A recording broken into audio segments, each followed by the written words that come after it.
മനസ്സിലാക്കുന്നില്ല. അതിനടിയിൽ നിന്ന് ചില തീർന്നകൾ കാണുന്നുണ്ട്. സത്യമാണ് അദ്ദേഹം പറഞ്ഞ അദ്ദേഹത്തിൻ്റെ രീതി പറഞ്ഞത് സത്യമാണ്. അപ്പോൾ ഭാവി നമ്മൾ ശരിയാക്കണം. അത് നിങ്ങൾ അതിനെക്കുറിച്ച് കേട്ടോ, ഞാൻ ഈ പറയുന്നത് കേട്ടോ വിഷമിച്ചിട്ട് കാര്യമില്ല, ഉള്ള കാര്യം പറയും. അപ്പോൾ നിങ്ങൾ എനിക്ക് തോന്നുന്നു സംഘടന ആദ്യ സംഘടന ആലോചിച്ചു ഇത് ഈ ചെയ്തോട് നമുക്ക് അതിൻ്റെതായ രീതിയിൽ പണിഞ്ഞേ പറ്റുന്നുണ്ട് കേട്ടോ. ഇതെല്ലാം മണ്ണായിരുന്നു കേട്ടോ. മേലത്തെ അറിയുന്ന മേലിന് പല താഴത്ത് വീണതാണ്. അപ്പോൾ അത് തപ്പുണ്ട്. അതെ ഈ പതുക്കെ ആ മൂല ഓടക്കണം, നേരെയാക്കി ഒന്ന് വൃത്തിയാക്കണം. അപ്പോൾ ഈ കരിശർക്കര ഈ ബിംബവും വെള്ളവും കൂടെ യോജിപ്പിക്കുന്ന സാധനമാണ് ഈ അഷ്ടബന്ധങ്ങൾ. ഇതിന് രണ്ടും ഉണ്ടെങ്കിലേ ദേവിയുടെ അനുഗ്രഹം ഉണ്ടാവുകയില്ല. അതൊരു ശാസ്ത്രമാണ് കേട്ടോ, ശാസ്ത്രത്തിൻ്റെ ഒരു നിയമം. അല്ലെങ്കിൽ നമ്മൾ അപ്പോൾ ഈ അഷ്ടബന്ധം എന്ന് പറയുന്ന സാധനം പ്രകൃതി പുരുഷ ബന്ധമാണ്, ദൈവവും ദേവനും തമ്മിൽ ഉള്ളത് നമ്മളായിട്ട് ബന്ധിപ്പിക്കുന്ന ഒരു സങ്കല്പം. ആ 8 മരുന്നാണ് ഈ അഷ്ടബന്ധം. അപ്പോൾ അത് ചേർത്ത് നവശക്തി കൊണ്ട് അതിനെ പൂജിച്ചൊക്കെയാണ് ചെയ്യുന്നത്. അപ്പോൾ അങ്ങനെ ചെയ്യുമ്പോഴേ ഈ അനുഗ്രഹകല പൂർണ്ണമാക്കും. കഷ്ടമത ഇല്ലായിരുന്നു. അപ്പോൾ എന്തായാലും നിങ്ങളുടെ മനസ്സിൽ 19 വർഷത്തെ ഒന്ന് പ്രവർത്തിച്ചുകൊണ്ട് നിർബന്ധമായിട്ട് ഈ പിന്നെ ചെയ്തുകൊണ്ട് പിന്നെയും ഗണപതി ശിവനൊക്കെ ആ സാഹചര്യം അനുസരിച്ച് നമുക്ക് ആവട്ടൊന്നുമായിരുന്നു. കാരണം ഗർഭത്തിൻ്റെ ക്ഷീരപ്രോപ്പർന്ന് ഭഗവാന്റെ മുഖമാണ് ശ്രീകോവിൽ. അപ്പൊ ദേവിയുടെ മുഖത്തിന്റെ കൂടെ അകത്ത് കയറിയിരിക്കുകയാണ്. നമുക്ക് കാലം പണിയാൻ എളുപ്പമല്ലാത്തത് തൽക്കാലം ഇതിനകത്തിരിക്കുക. എന്നിട്ട് ആ ശ്രീകോവിൽ പണിയുന്ന സമയത്ത് ഇത് നടത്തിക്കൊണ്ട് തന്നെ ചിലപ്പോൾ പണിയാൻ പറ്റും. നോക്കിയിട്ട് അതൊക്കെ ചെയ്യണം, ചെയ്തേ പറ്റും.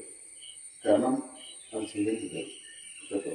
അപ്പൊ അതിനുള്ള ഒരു സ്വഭാവം നമ്മൾ ചുറ്റുപാടും ചിലപ്പോൾ ദേവി കാണിച്ചിട്ടുണ്ട്. അതുകൊണ്ട് നമുക്കത് നിങ്ങളെ കൊണ്ടാകാവുന്ന തരത്തിൽ ശ്രമിക്കുക. അതിനെ എല്ലാം സഹകരിച്ചാൽ അല്ലാതെ തന്നെ വിചാരിച്ചൊന്നും ചെയ്യണം.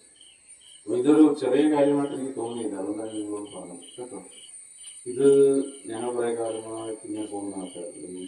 അതുകൊണ്ട് ഇതിനോടുണ്ടാകാവുന്ന ഒരു നെഗറ്റീവായിട്ടുള്ള അതൊക്കെ നമുക്ക് ദുഃഖം ഉണ്ടാക്കുന്ന.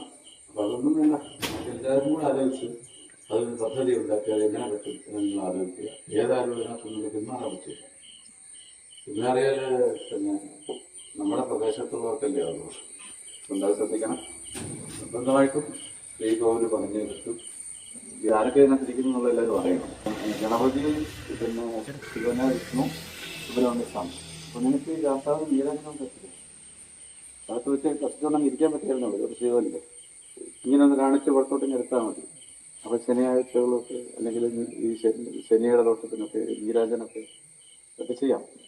ഷഷ്ടി വേണം നിങ്ങൾക്ക് ആരെങ്കിലും ഉണ്ടെങ്കിൽ, അതൊക്കെ ഈ സ്ത്രീകളും കൂടെ വിചാരിച്ചാലേ പറ്റുള്ളൂ. അങ്ങനെ ഈ ഷഷ്ടിയൊക്കെ ആരംഭിക്കാം. അങ്ങനെയൊക്കെ ചെയ്യണം. ഞങ്ങളുടെ ആവശ്യമായിട്ടല്ല പറയും, തെറ്റിദ്ധരിക്കരുത്. കാരണം അത് എത്രയോ കാലത്ത് ഞങ്ങളൊക്കെ പോകും. ഞങ്ങൾക്ക് അതല്ല, നിങ്ങളുടെ ഐശ്വര്യത്തിന് വേണ്ടിയാണ്. അതുകൊണ്ട് ഞാൻ പറയുന്നത് തെറ്റായിട്ട് കേൾക്കരുത്, അല്ലെങ്കിൽ ഞാൻ എന്തെങ്കിലുമൊക്കെ അങ്ങ് പറഞ്ഞായിട്ട് തോന്നരുത്. ഇതൊരു യാഥാർത്ഥ്യമാണ്. അതുകൊണ്ട് ശ്രീകോവിൽ നമുക്ക് ഇപ്പോൾ തൽക്കാലം നമുക്ക് ആ ഓട് പോയതൊക്കെ നേരെയാക്കി ഒക്കെ നേരെയാക്കിയിട്ട് ഇന്ന് തൊട്ട് നമുക്കിത് ആചരിക്കാം. ഇങ്ങനെയൊക്കെ പോയാൽ മതി വിചാരിക്കരുത്. നന്നാക്കാൻ ഭാഗം നമുക്ക് സമർപ്പിച്ച് ശ്രീകോവിൽ പണിയാൻ 12 വർഷത്തിനുള്ളിൽ നമുക്ക് ചെയ്യാം. നമുക്ക് പ്രാർത്ഥിക്കാം. തൽക്കാലം ഈ ശിവനെ വിഷ്ണു ഗണപതി സുബ്രഹ്മണ്യൊക്കെ അകത്തോട്ടിരിക്കാൻ പോവാം. ഇന്ന് തൊട്ട് അവർക്ക് നേദ്യം കഴിയും കേട്ടോ. ഇതുപോലെ നേദ്യമേ ഇല്ലായിരുന്നു. അപ്പോൾ അതൊക്കെ ഒരു ദോഷമാണ്. ഇന്ന് പ്രാർത്ഥിക്കാം. ഇത്രയും കാലം ചെയ്യാതെ ക്ഷമിക്കാമെന്ന് ഒരാളോട് പറയുന്നു. ഇല്ലെങ്കിൽ നമുക്ക് ദുരിതം വരണ്ടല്ലോ.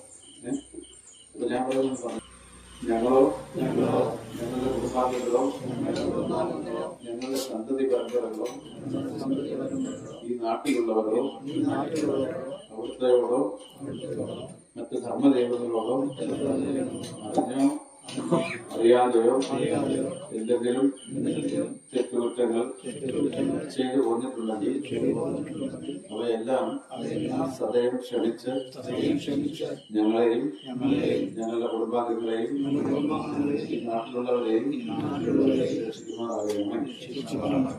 അതുകൊണ്ട് ഈ വ്യവസ്ഥ നമുക്ക് മനസ്സിലായി.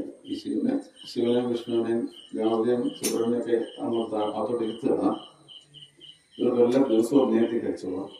അത് നിങ്ങൾ പ്രാർത്ഥിക്കുക. എന്നിട്ട് ഒരു 12 വർഷത്തിനുള്ളിൽ പറഞ്ഞാൽ 12 വർഷത്തിനുള്ളിൽ പറഞ്ഞാൽ ശ്രീകോവിൽ പറഞ്ഞ് അമ്മയെ കുടിയിരുത്തിക്കൊള്ളാം, മറ്റു ഉപദേവന്മാരെയും പ്രതിഷ്ഠിച്ചുകൊള്ളാം. സത്യം സത്യം സത്യം സത്യം.